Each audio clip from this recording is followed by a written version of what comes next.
শীতের কচি পালং শাক আর সয়াবিন দিয়ে আজকে তৈরি করব পালক সয়াবিনের রেসিপি। নমস্কার বন্ধুরা, আরও একটি নতুন রেসিপিতে আপনাদের সবাইকে স্বাগত।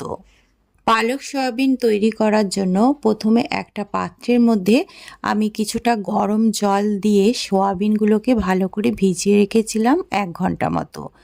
এখন সয়াবিনগুলোকে জল থেকে হাত দিয়ে চেপে চেপে একটা পাত্রের মধ্যে নিয়ে নিচ্ছি।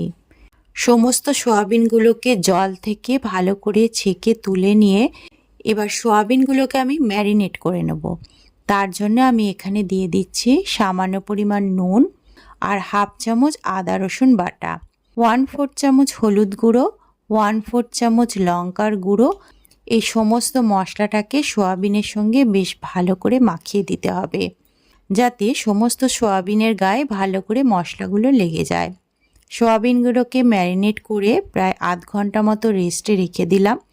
তারপর আমি একটা পাত্রের মধ্যে বেশ কিছুটা পরিমাণ জল নিয়ে নিয়েছি, আর এই জলের মধ্যে ছোট আটির 1 আটি পালং শাক আমি ভালো করে পরিষ্কার করে ধুয়ে নিয়ে দিয়ে দিলাম।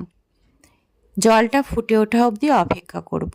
জল যখন ভালোভাবে ফুটে উঠবে তখন এটাকে অফ করে দিয়ে জল থেকে ছেঁকে নিয়ে পালং শাকগুলোকে তুলে ঠান্ডা করে এর একটা মিহি পেস্ট তৈরি করে নেব। চলে এলাম রান্নার পদ্ধতিতে। প্রথমে কড়াইয়ের মধ্যে দিয়ে দিচ্ছি 2 টেবিল চামচ সর্ষের তেল। তেলের পরিমাণটা আপনারা ইচ্ছা করলে বাড়িয়েও নিতে পারেন।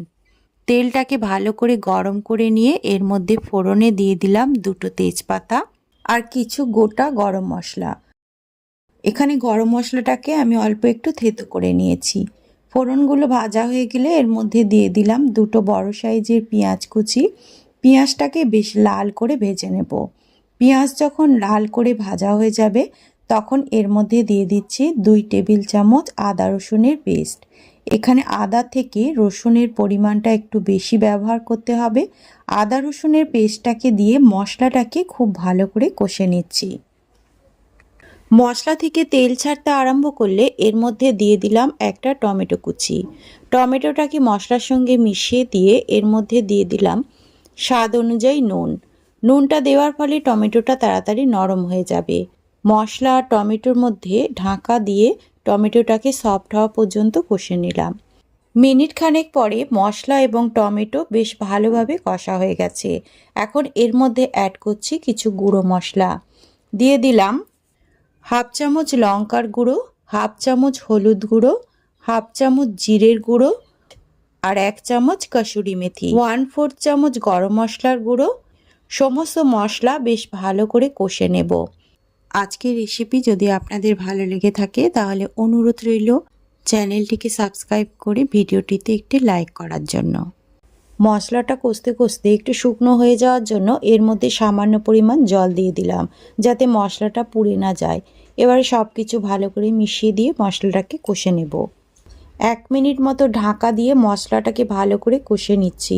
মশলা থেকে যখন এরকমভাবে তেল ছাড়তে আরম্ভ করবে তখন এর মধ্যে দিয়ে দিতে হবে ম্যারিনেট করে রাখা সয়াবিনগুলো মশলার সঙ্গে ভালো করে কষে নিতে হবে, যাতে সয়াবিনের মধ্যে যে মশলাগুলো মাখানো আছে তার কাঁচা গন্ধটা চলে যায়। সয়াবিন আর মশলা ভালো করে কষা হয়ে যাওয়ার পর সয়াবিন যখন এরকম শুকনো শুকনো হয়ে যাবে তখন এর মধ্যে আমি দিয়ে দেব বেটে রাখা পালং শাকটা। পালং শাকটা দিয়ে মিশিয়ে দেওয়ার পর এখন একটু শুকনো বলে মনে হচ্ছে, তাই মিক্সিং জার ধোয়া কিছুটা জল দিয়ে দিলাম আর পালং শাক আর সয়াবিনটাকে ভালো করে কষে নিলাম। কষে নেওয়ার জন্য আমি এখানে ঢাকা দিয়ে 2 মিনিট মতো কুক করে নিয়েছিলাম। 2 মিনিট পর ঢাকাটা খুলে নিলাম।